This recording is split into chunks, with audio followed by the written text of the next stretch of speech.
other examples of things you did that you would never have dreamed are actually highly instrumental now to you being the guy you are and doing what you're doing?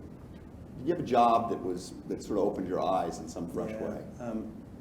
I think for me, one of the most pivotal jobs was when I came out of college. Well, I'll tell you the path because it's really interesting. I came out of college and everyone went to Wall Street, right? Because that's what you did. And I went to paint houses in Maine with my buddies, and ended up driving my boss to see his parole officer once a week. And was like, this is not what I'm Steve, my buddy said, "Oh, Mark, this is a great summer." I'm like, dude, this isn't summer, this is our lives.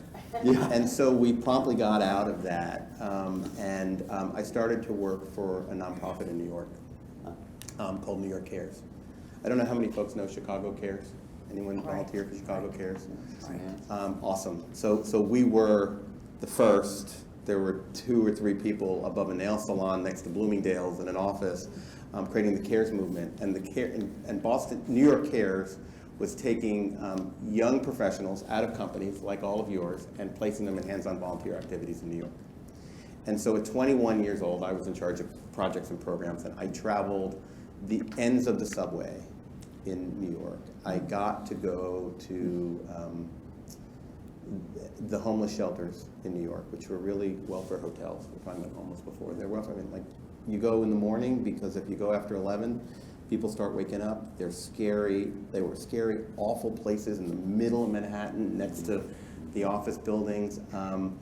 I spent time with border babies, that was both the AIDS and the crack cocaine epidemic, and met with the nuns and at the soup kitchen.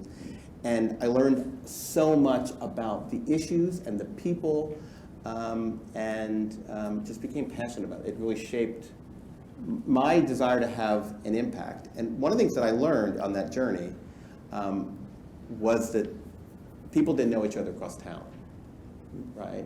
Literally across Central Park. Like, you know so-and-so? Like, they're doing the same thing. Had no idea. People didn't speak. And so one of the key learnings for all of us as business leaders is continuously learning to speak the language of all of these different disciplines. Like Jeff and I just talked about compliance. I'm not a compliance officer. He's an awesome healthcare compliance officer.